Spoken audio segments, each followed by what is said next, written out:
Olá pessoal, tudo bem com vocês? Para quem não me conhece, meu nome é Leonardo, eu sou professor na Analise e hoje nós vamos para o AnaliseCast número 18. E hoje eu tenho o prazer de entrevistar o professor Dr. João Augusto Alves Meira Neto. O professor João, ele é professor titular na Universidade Federal de Viçosa e coordenador do programa de pós-graduação em Botânica. Ele é graduado em Ciências Biológicas pela USP em 1986, mestre e doutor em Biologia Vegetal pela Unicamp e pós-doutor em Ecologia de Ecossistemas pela Universidade de Lisboa e pelo Conselho Superiores de Investigações Científicas de Madrid, na Espanha. Ele também é orientador e docente dos cursos de pós-graduação em Botânica e Ecologia. Ele também pesquisa e orienta em Ecologia de Ecossistemas e de Comunidades, com ênfase em Ecologia Funcional, Estrutura Filogenética de Comunidades e Biodiversidade. Os principais objetos de estudo do professor João são as florestas, as savanas e campos neotropicais. Ele é líder do grupo de pesquisas em Ecologia Funcional de Ecossistemas Terrestres do CNPq. Foi membro da diretoria da Sociedade de Botânica do Brasil de 2014 a 2018. Ele também é coordenador do Laboratório de Ecologia e Evolução de Plantas da UFV, o LIP. É com muito prazer que eu recebo o professor João e bora para o AnaliseCast.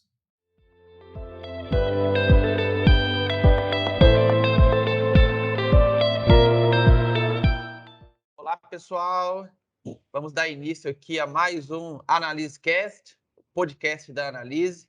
E hoje eu tenho o prazer de receber o professor João Meira Neto, da Universidade Federal de Viçosa. Muito obrigado, professor, por aceitar aí o nosso convite para bater um papo conosco e passar, um pouco da sua experiência para os novos estudantes. Eu que agradeço, Leonardo, pelo convite. Eu sempre gosto de conversar sobre assuntos relacionados à carreira, à academia. É sempre uma oportunidade para a gente fazer uma discussão que é importante nos dias de hoje, né? Pegar a experiência das pessoas que estão já há mais tempo na academia e compartilhar isso é sempre importante. Com certeza.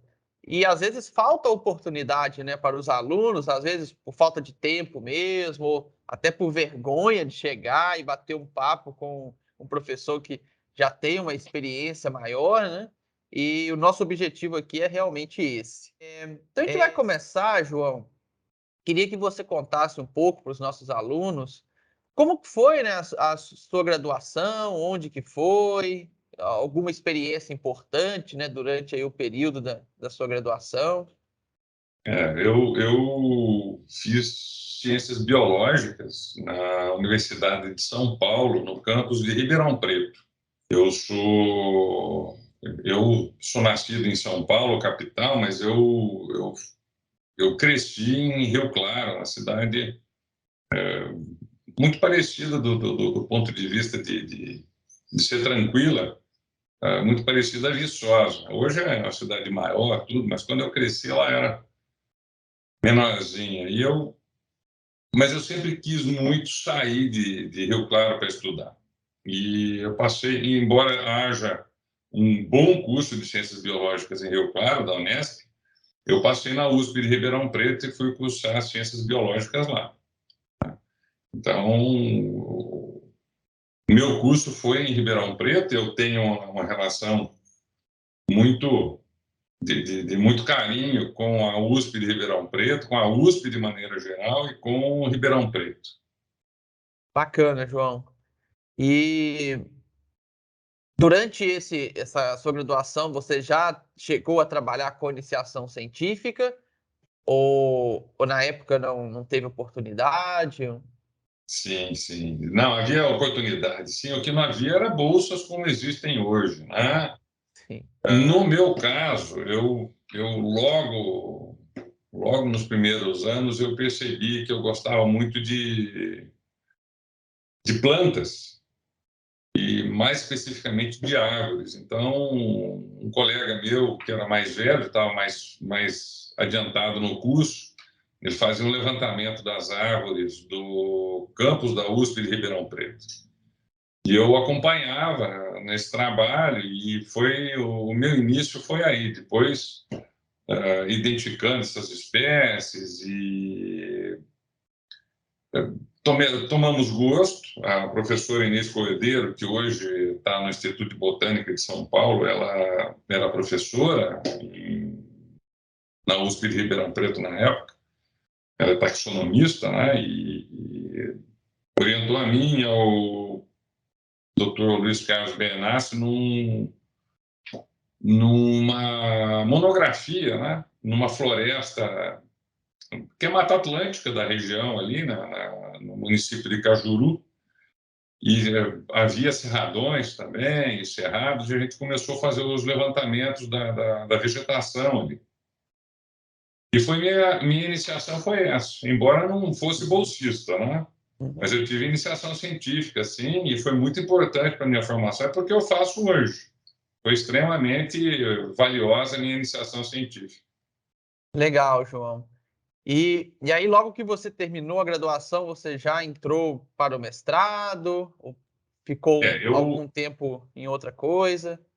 eu trabalhei com consultoria durante um ano, mas já estagiando na Unicamp, porque daí eu fui fazer a pós-graduação na Unicamp. Mas não entrei logo no primeiro ano, eu fiquei um ano estagiando, trabalhando com o professor Hermógenes de Freitas Leitão Filho, que foi uma pessoa muito importante na minha formação, embora não tenha sido meu orientador formalmente, nem no mestrado, nem no doutorado. Quem me orientou foi o professor Fernando Martins. O professor Hermógenes, ele foi muito importante nessa minha passagem da graduação para a pós-graduação. Eu aprendi muito com ele e até hoje tenho uma relação de amizade com os orientados do professor Hermógenes na época, né? E não na semana que vem, na outra, eu estou indo para um concurso na Exalc de professor, e quem me chamou foi o professor Ricardo Rodrigues, que é um dos colegas que eu tinha na época de trabalhar com o professor Hermógenes. Então, são pessoas que são muito queridas, e nesse período eu trabalhei com consultoria, a gente trabalhava prestando serviços, né, das fundações, como aqui tem a Funarb, na UFV, em Campinas, a Unicamp tem a Funcamp. Então, geralmente, esses convênios eram geridos por convênios na Funcamp, e nesse período esse período de um ano, fiquei trabalhando, vinculado ao professor Hermógenes, com consultorias, mas com vínculo também com a Unicamp. Depois eu passei no mestrado e doutorado, e aí eu ingressei na pós-graduação. E durante o mestrado e doutorado, você seguiu a mesma linha de pesquisa? Trabalhou com alguma coisa diferente? Como foi esse período? Olha, o início foi um pouco. Quando eu entrei no mestrado, eu entrei para ser orientado do professor João Semir, e naquele tempo os doutorados duravam muito tempo. O professor João Semir ele seria meu orientador, mas a tese de doutorado dele atrasou. Ele já era professor da Unicamp. Assim que ele defendesse a tese, ele seria meu orientador. Mas enquanto ele não defendeu a tese, eu trabalhei no Instituto Agronômico de Campinas com morfologia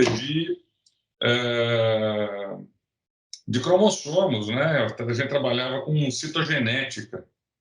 Então, contando cromossomos de algumas espécies, mas não era minha praia. Logo, professor Fernando Martins me fez um convite para entrar num projeto e eu aceitei de bom grado, que era o Cerrado. Eu me senti muito melhor com esse novo projeto.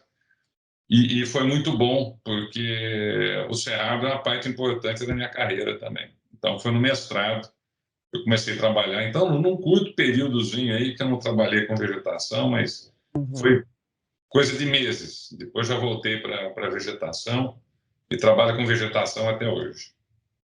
E durante esse mestrado, esse doutorado, o projeto que você trabalhou foi qual?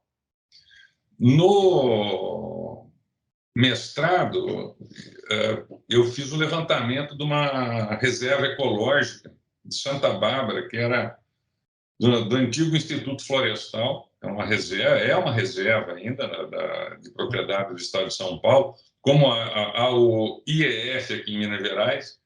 Em São Paulo era o Instituto Florestal, agora isso foi remanejado e está dentro das secretarias do governo hoje. Mas as reservas do Estado de São Paulo são muitas e são grandes, e não havia nenhum levantamento feito numa reserva de mais de 5 mil hectares.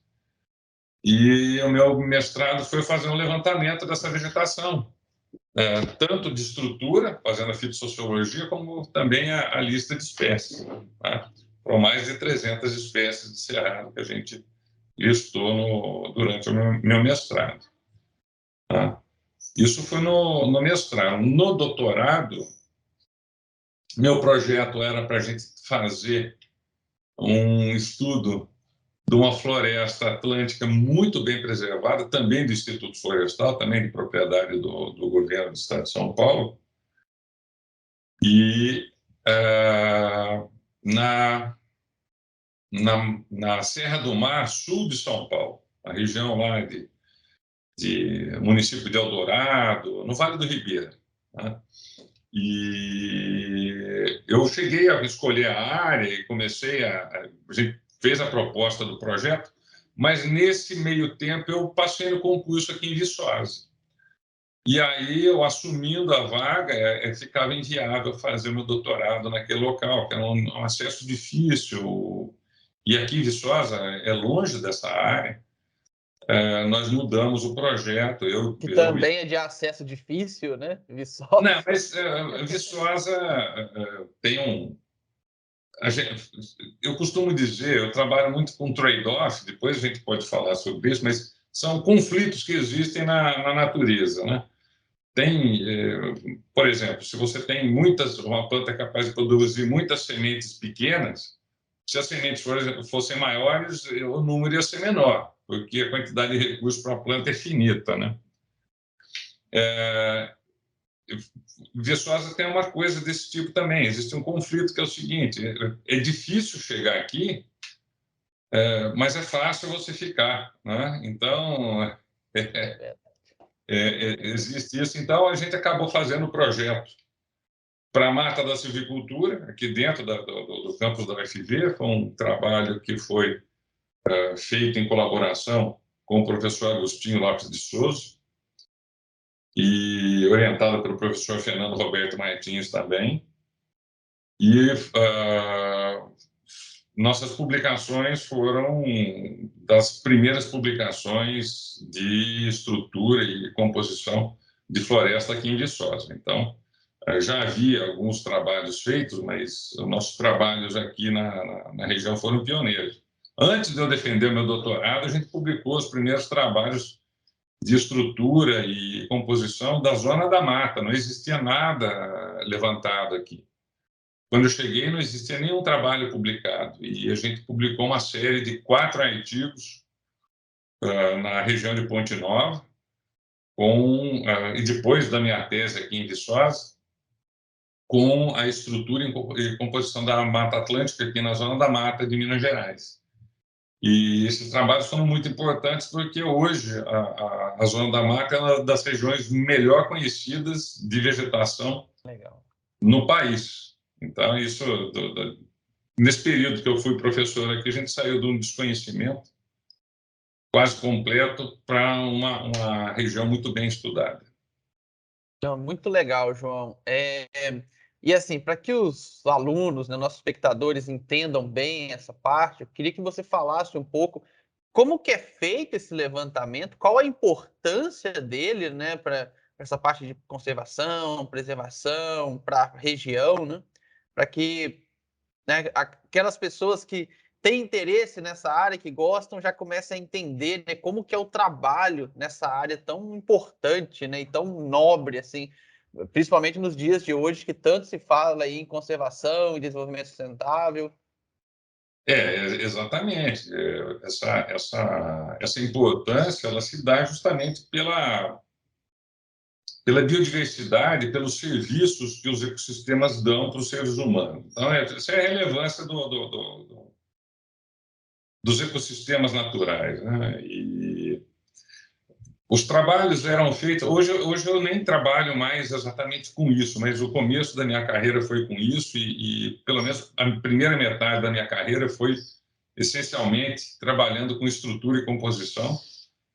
E isso foi muito importante, porque no Brasil, inclusive um colega falecido, o professor Alexandre Francisco da Silva, também professor da UFV, ele faleceu em 2006 e foi colega da Unicamp. Eu o conheci como pós-graduando na Unicamp. Ele já era professor há muitos anos aqui em Viçosa. E eu o conheci como estava entrando, vindo de Ribeirão Preto, fazendo mestrado, doutorado na Unicamp. Ele foi o pioneiro de estudos de estrutura e composição numa floresta da Mata Atlântica de São Paulo, em Ubatuba. E esse trabalho foi extremamente importante, porque eu me lembro de ter lido esse trabalho quando eu estava fazendo a iniciação em Ribeirão Preto, e olhei aquilo e falei assim, isso é uma coisa que eu gostaria muito de fazer, né? E foi uma das coisas que me motivou a ir para Campinas fazer a pós-graduação, porque ele era pós-graduando de Campinas, né, da Unicamp, professor aqui, fez o mestrado e depois fez o doutorado também na Unicamp. E esses trabalhos iniciais, eu tive a felicidade de participar desse primeiro ciclo de estudos, né, de composição, estrutura de vegetação. Eles foram extremamente importantes porque eles deram, e continuam dando, né? Eles deram uma imagem bem fidedigna da biodiversidade da vegetação que a gente tem. Sem esses trabalhos ia ser impossível a gente conseguir entender como é que essas florestas são. E todo esse ciclo ele gerou uma quantidade muito grande de dados que a gente até hoje utiliza esses dados fazendo meta-análises, né? Hoje a gente não vai mais para o campo como a gente ia, mas respondendo a sua pergunta, como é que eram feitos esses estudos, a gente ia para o mato. Eu costumo brincar aqui que a gente usa muito equipamento de ponta. É facão, é foice, é tesoura, é equipamento de ponta mesmo. Então, a gente vai para o mato, a gente ia para o mato, abria as picadas, né, para fazer as amostras, né? As amostras são amostras diárias, geralmente, e dentro das amostras a gente tem um critério de inclusão, que é uma circunferência à altura do peito, 1,30 m do solo, e a partir dessa circunferência, qualquer planta maior do que isso, você amostra, né? E esses estudos eram trabalhos demorados, porque demandam um esforço grande no campo. Uma equipe de campo geralmente é feita de 3, 4, no máximo 5 pessoas. 4 é um número bom de pessoas trabalhando no campo. Só que se você vai fazer um levantamento de uma área, demora 1 ano, às vezes até mais, para você fazer uma amostragem adequada. Então, os milhares de levantamentos que nós temos hoje é resultado de trabalho de milhares de pessoas ao longo de décadas, né? Então, esses trabalhos começaram no final da década de 1970, atravessaram 1980, 90, 2000, até 2000, 2000 e pouco eu trabalhei com esse tipo de levantamento. E depois a gente começou a trabalhar com as meta-análises desses trabalhos que a gente acumulou, né? Evidente que, às vezes, a gente faz uma amostragem em algum local que a gente não tem dados, né? Mas hoje a gente faz muito menos essa amostragem no campo.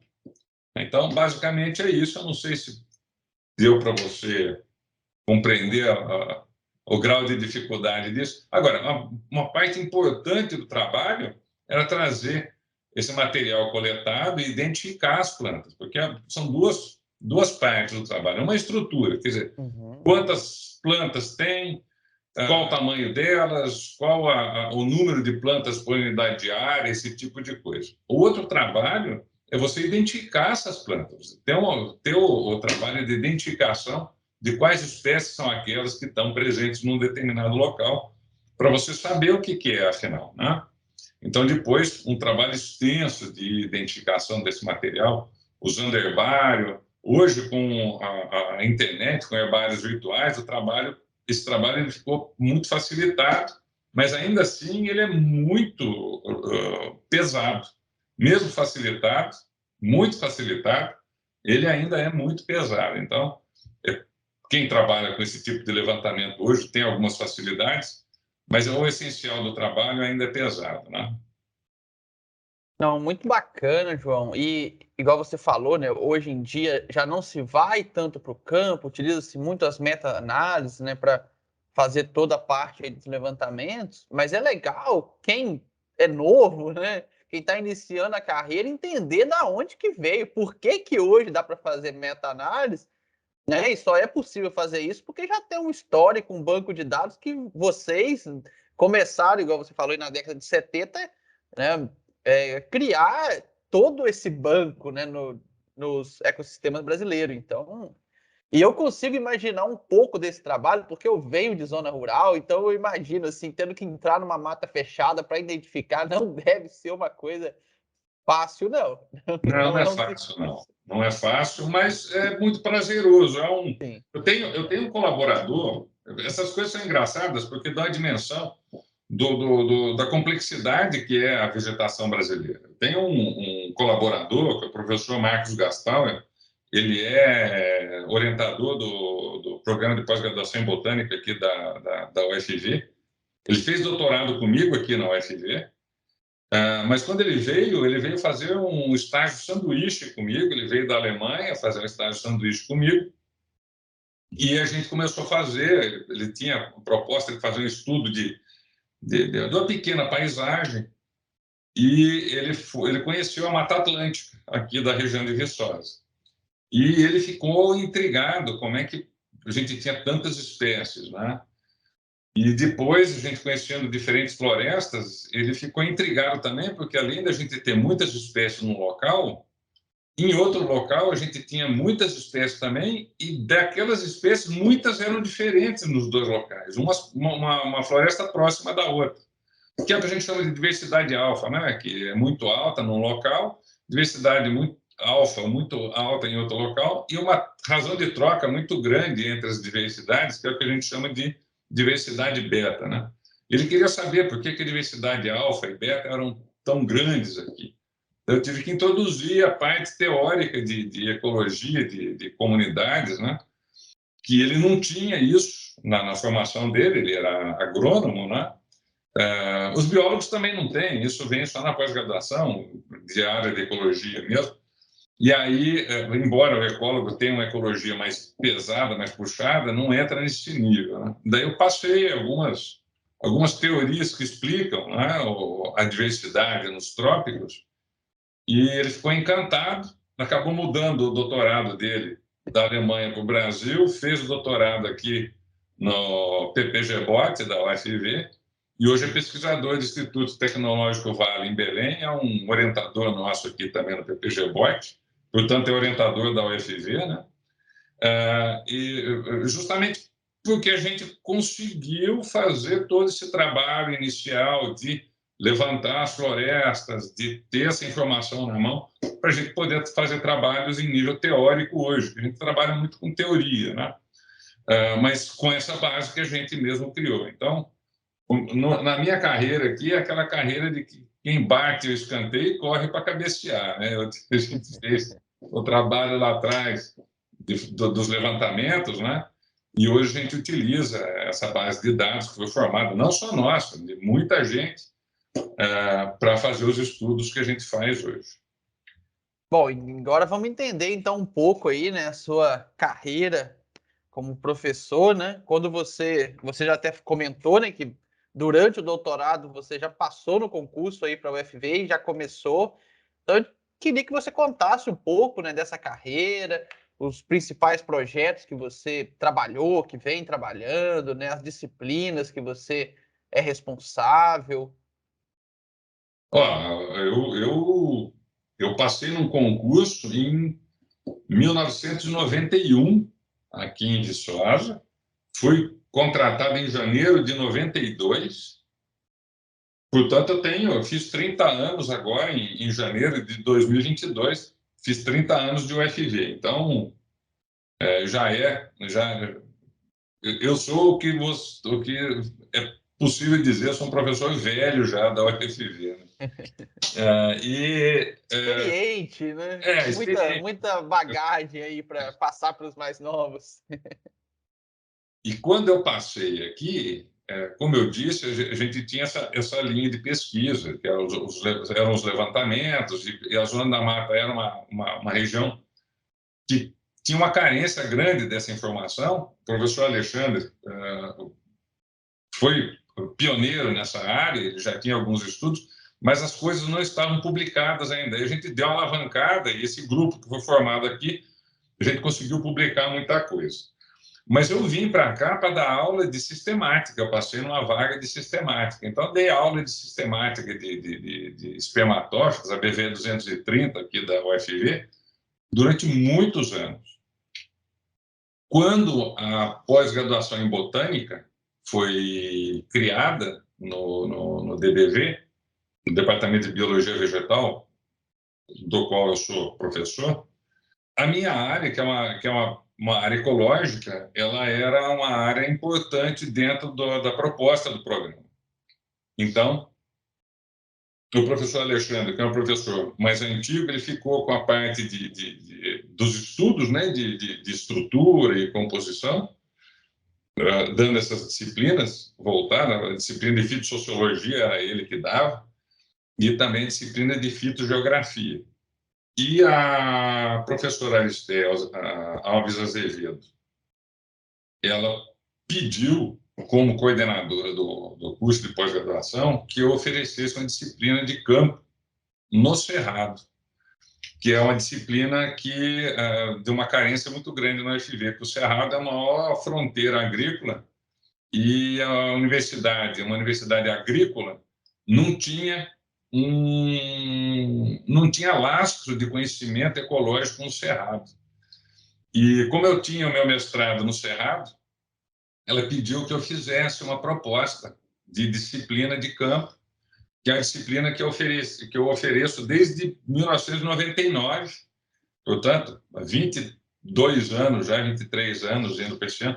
Por conta da pandemia, nós não oferecemos nos últimos 2 anos, mas ela já foi oferecida 20 vezes, então muitas turmas passaram por aí. Então, e a gente tem uma linha forte de pesquisa encerrado também. Tá?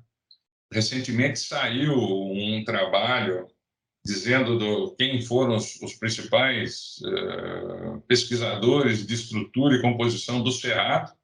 Meu nome apareceu entre os 10 principais, eu não esperava, porque isso foi uma surpresa para mim, embora a gente tenha publicado bastante com o Cerrado, eu não esperava que o meu nome tivesse entre os 10 principais, né?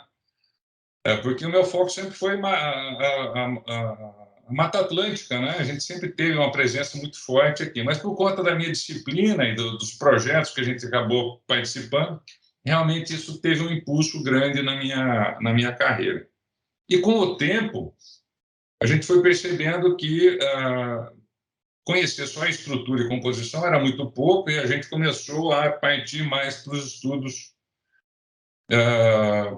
teóricos, né? Aplicando teorias em bases de dados ampliadas, né? Que nós fomos acumulando bases de dados ao longo dos anos. Né?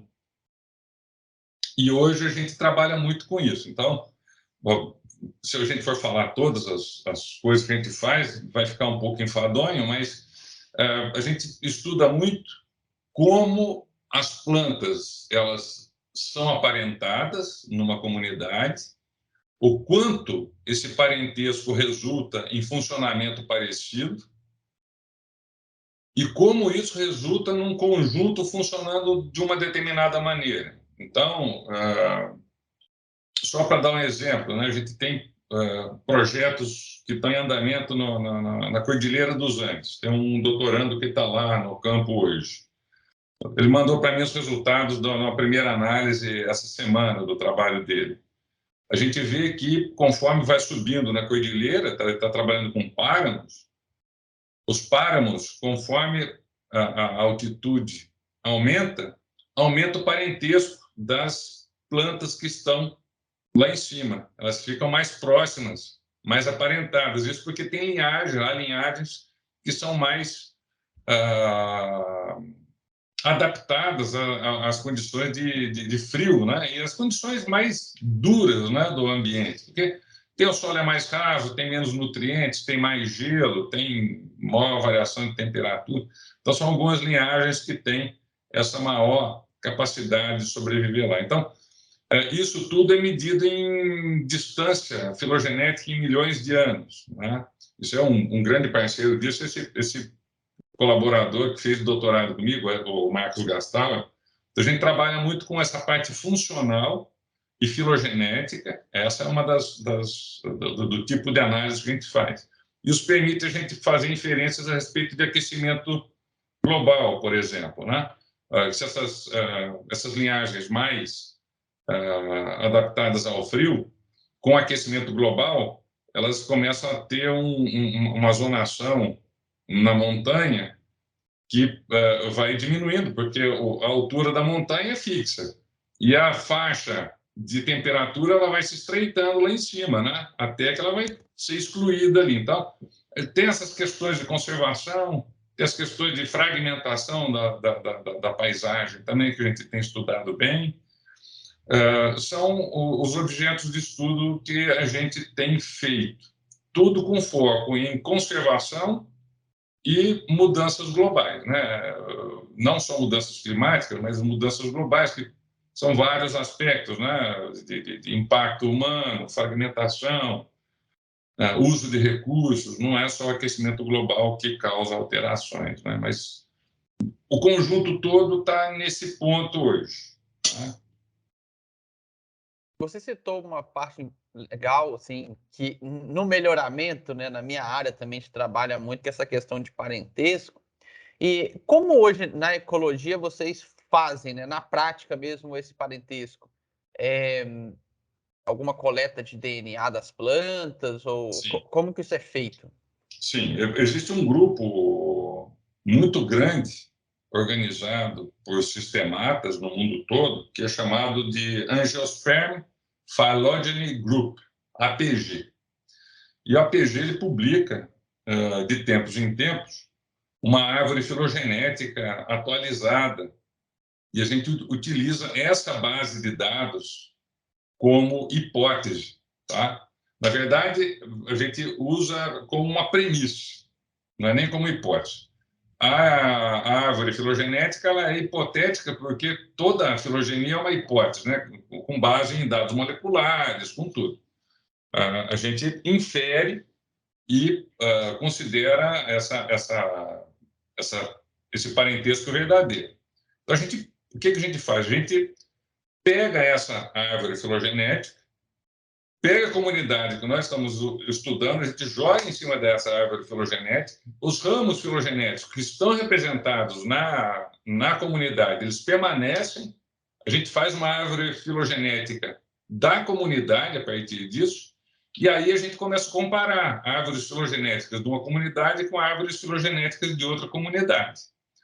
Daí a gente percebe que umas são mais agrupadas, a distância filogenética, porque no final das contas a gente acaba medindo a distância de ramos, né, filogenéticos, da ponta do ramo filogenético até o nó e de volta na ponta na outra espécie. Então, essa distância toda é medida em milhões de anos E aí essas distâncias são comparadas entre as comunidades.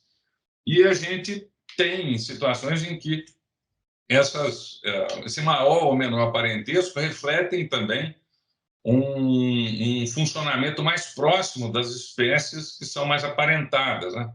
É fácil você entender que diferentes espécies de angico, por exemplo, angico vermelho, angico branco, vão ter polinizadores parecidos, o tipo de dispersão é parecido, o tipo de madeira é parecido, a densidade da madeira é parecida, o sequestro de carbono é parecido, o funcionamento das associações micorrízicas, de bactéria, tudo isso tem reflexo no funcionamento dessas plantas, e elas são muito parecidas porque elas são muito aparentadas, né? Então, quando existe essa correspondência da filogenia com função, é muito fácil a gente fazer inferências a respeito de como a floresta funciona com base nas espécies, nos principais grupos filogenéticos que estão ali presentes. Então, a gente consegue fazer inferências a partir desses estudos, né? Mas é isso, a gente usa uma base filogenética, sim, que é baseada em estudo molecular, é uma colaboração, uma rede colaborativa muito grande. É possível fazer com plantas isso, porque existe esse grupo APG, que abriu uma porta fantástica para a gente fazer estudos ecológicos, né? Mas a gente não estuda só a filogenia, a gente estuda a parte funcional também. Às vezes a gente deixa a filogenia de lado, a gente quer entender por que plantas que têm folha maior, em geral, árvores, né, que têm folha maior, em geral, têm altura maior também. Isso tem um reflexo muito importante no estoque de carbono que é possível ser feito numa floresta, né? Então, tem uma aplicação direta disso e é uma medição de serviço ecossistêmico muito importante, né? Então, hoje a gente tem trabalhado com isso. Legal. E, assim, queria saber a sua opinião. Um aluno hoje que está iniciando um curso de biologia, um curso de agronomia, ou cursos afins também, né, que podem vir a trabalhar com essa área, o que você acha que se ele gosta dessa área, né, o que você acha que ele deve focar durante a graduação, né, para vir a trabalhar nessa área no futuro? A gente tem aqui o nosso laboratório, o Laboratório de Ecologia e Evolução de Plantas, né? Sou eu e a professora Andresa Viana Neri. A Andresa foi minha orientada de doutorado, mestrado e doutorado também, é professora da UFV e uma colega fantástica, muito querida. Nós temos uma grande carga de orientados, né, de pós-graduação, mestrado, doutorado. Hoje ela tem até mais orientados que eu sou coordenador da pós. Isso acaba pesando um pouco, a gente não consegue fazer tudo o que a gente gostaria de fazer. Mas o que acontece é que quando você tem uma área que você gosta, durante a sua graduação, vá no laboratório, conversa com o professor, começa a prestar atenção, como é que o trabalho é feito. Aqui no nosso laboratório, a gente tem uma rotina de academia mesmo. Então, todas as quartas-feiras, às 16h30, tem um seminário. O seminário é em inglês, para treinar os estudantes a fazerem a apresentação oral em inglês. É sobre um artigo. Quem começa, se você pegar no site do LIP, é www.leep.ufv.br.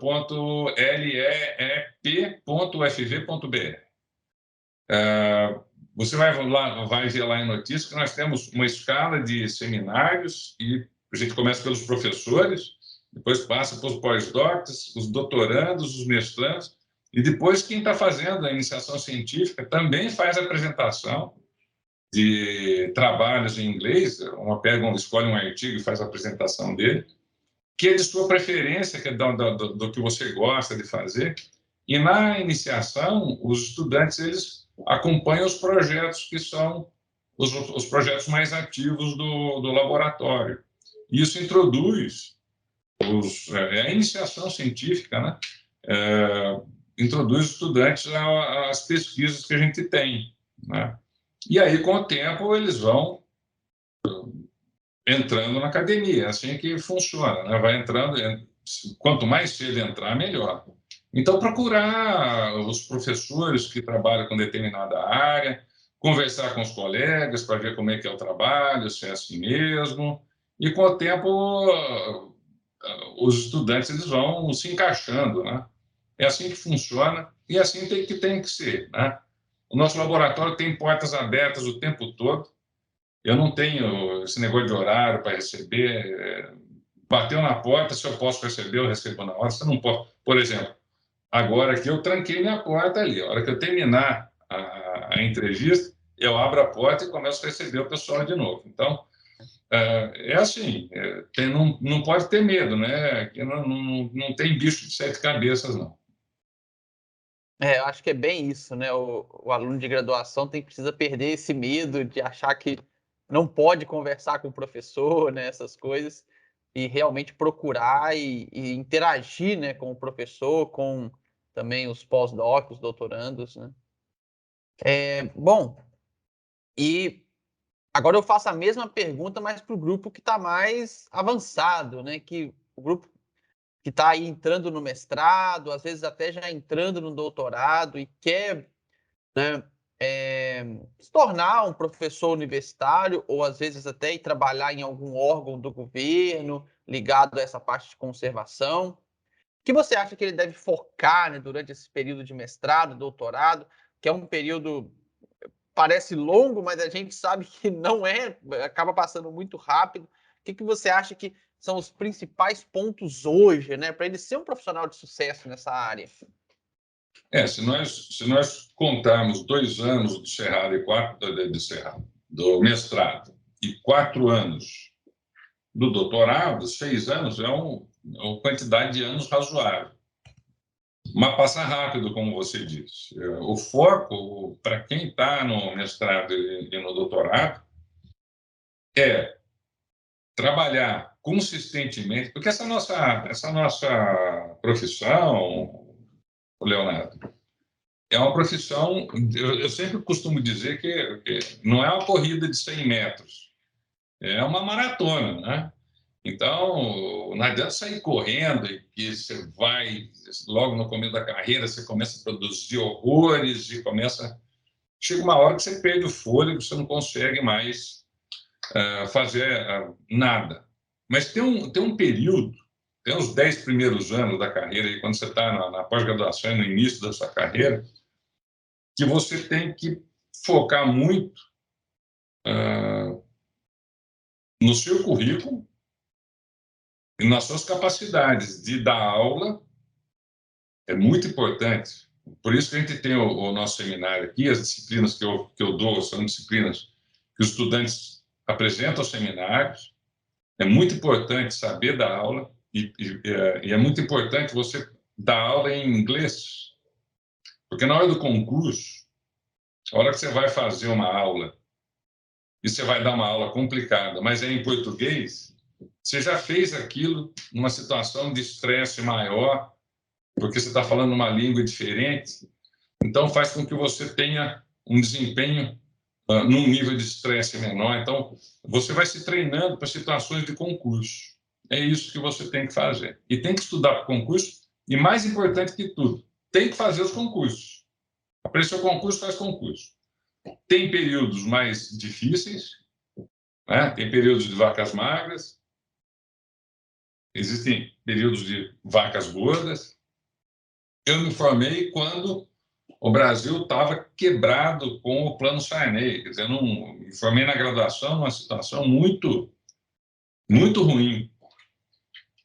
Mas 3 anos depois, 4 anos depois, veio um ciclo de concursos e eu passei nesse ciclo de concursos. Fiz o concurso aqui, passei. E esses ciclos de concursos, eles vêm, são pulsos, né?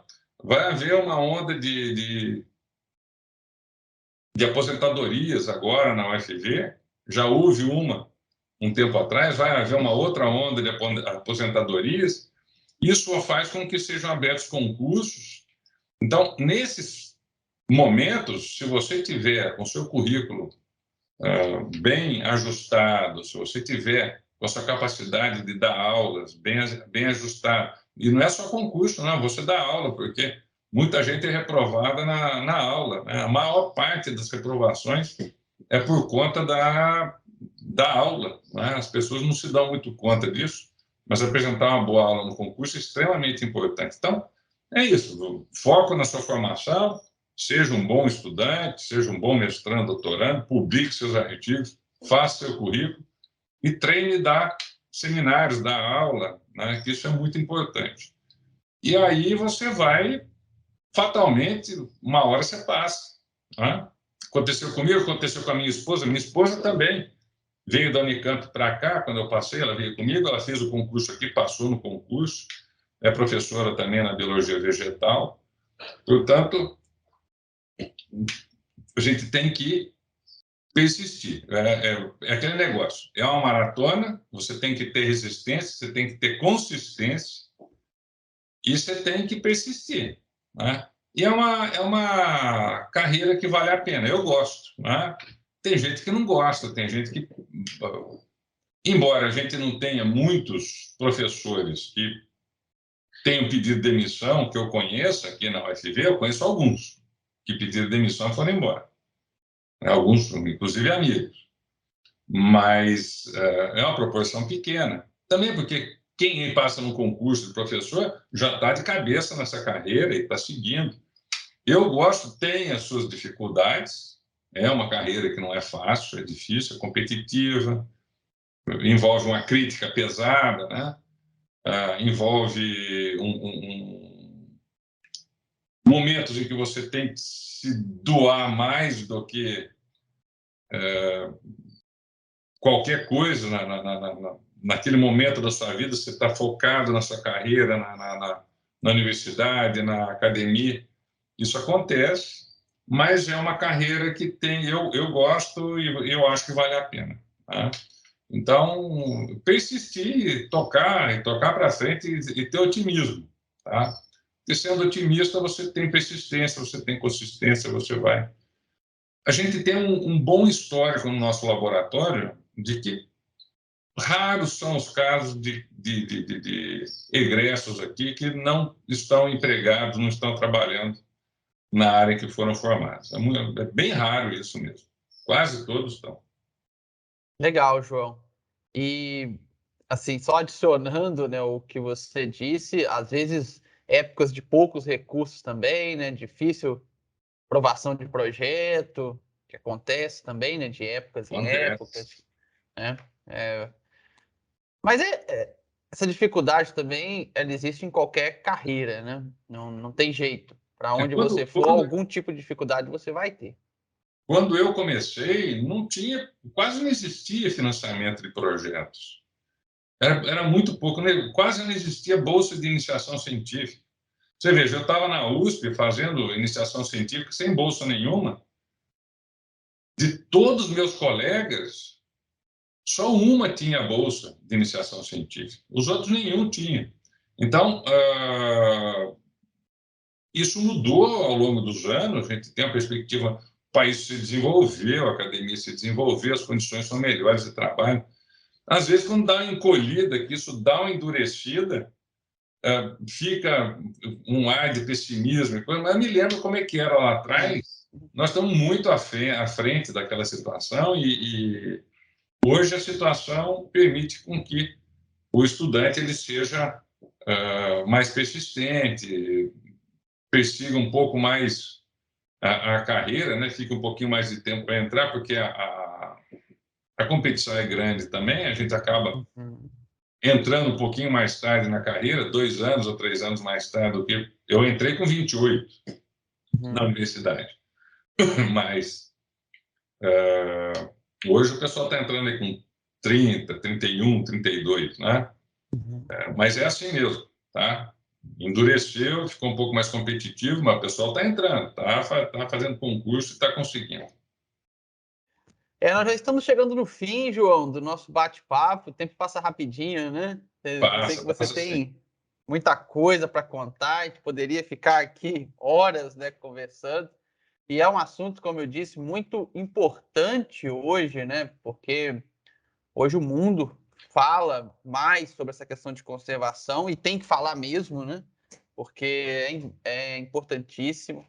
E é muito legal bater um papo sobre isso, trazer esse seu conhecimento para os novos alunos e motivá-los, né, a participar, a trabalhar nessa área que é tão importante e, tentar entender melhor, né, essa área, igual você já falou aí do seu laboratório. Então, quem está assistindo que é aluno da UFV, né, pode, o professor João já falou aí que pode procurar sem nenhum problema.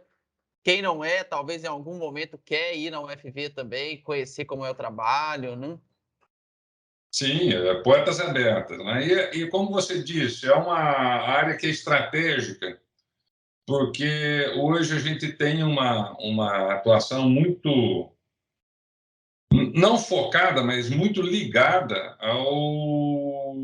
ao carbono, né? Aos estoques de carbono. E o carbono é extremamente importante, as pessoas não se dão muita conta da importância que é o carbono, mas o carbono, a capacidade de emitir carbono é a capacidade de poder das nações. Então, muita disputa geopolítica está em torno do carbono, a gente sabe disso, a gente vê isso diariamente, mas as pessoas não se dão conta do carbono que está nos ecossistemas.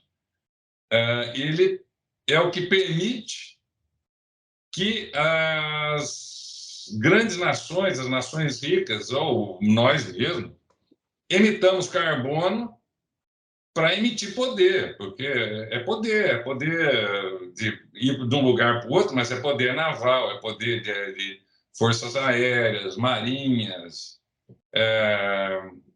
exército, né? Os caminhões, os tanques, tudo isso é movido a petróleo. Então, emitir carbono é exercer poder, e entender o carbono nos ecossistemas é essencial para que a gente entenda a nossa sociedade, o nosso mundo que a gente vive hoje. Tá? Mas é isso, por isso que é importante, é por isso que desperta tanto interesse. Obrigado pela oportunidade de conversar, Leonardo. Foi um prazer conversar com você. Eu que agradeço, João, essa oportunidade aqui, você ter aceito o nosso convite. E vocês, alunos, né, que estão nos assistindo, se vocês gostaram aí do bate-papo, curte, comenta também o que vocês acharam, se vocês já conheciam essa área, né, de conservação. Se não, deixem aí os comentários para a gente ver, né, fazer a interação. Eu sempre que possível respondo aí os comentários. Se eu não souber, eu mando um e-mail para o professor e pergunto também, depende se for uma pergunta mais técnica, né? Então, não esqueçam aí de deixar o comentário aí quando assistirem.